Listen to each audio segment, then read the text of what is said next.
God needs to understand how that started. First of all, if you have a really good mentor and he is building a really successful business, all you need to do is just listen to him and do what he tells you. And that's what I did, because I didn't know much. And what happens is if you enjoy enough success upon success, and if you do not have people around you that are willing to hold up a mirror to you so you can see who you're becoming, you will become proud. And I became very proud because I enjoyed tremendous success quite quickly in the first years of the business. And I had to define later on to myself, what is pride? And pride to me is the conversation with self that says that I am better than. And you can fill in the gap there with any name. I'm better than. And very quickly after that, pride leads to strife.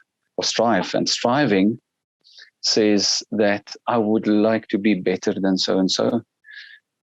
So it's a situation of measuring and seeing that you're better than some, but then coveting the success of others, and that just put you on a spiral of destruction, which I didn't see. I didn't see it coming, but God did, and luckily He rescued me there again. He shortly after the business, about 7 years in, we started losing a tremendous amount of money, buckets full of money.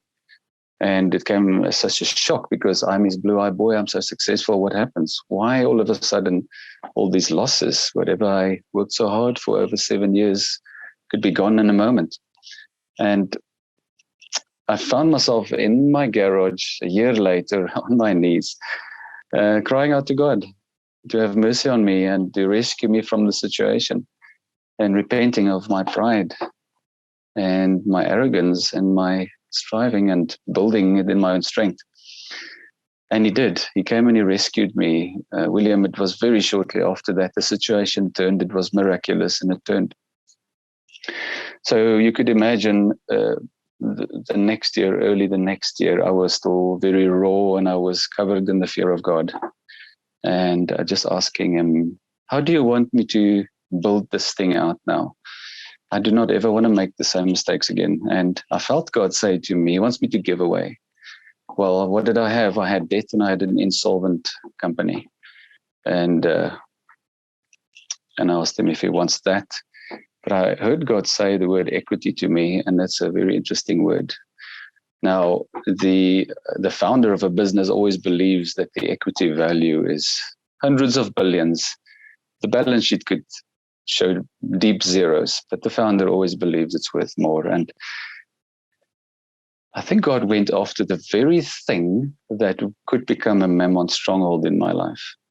That very thing that I believe I'm building something of massive equity value. He said He wants that.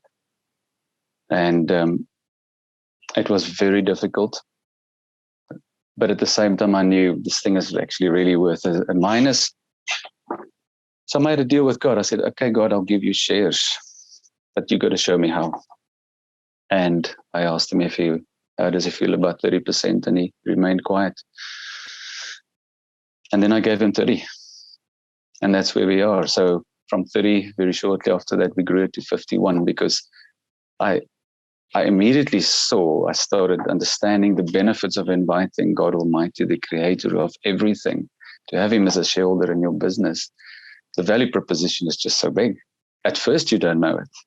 But once I did it, I started realizing what I did, and I realized, but hold on, let's give Him controlling stake. And then I can sit back and watch this thing grow.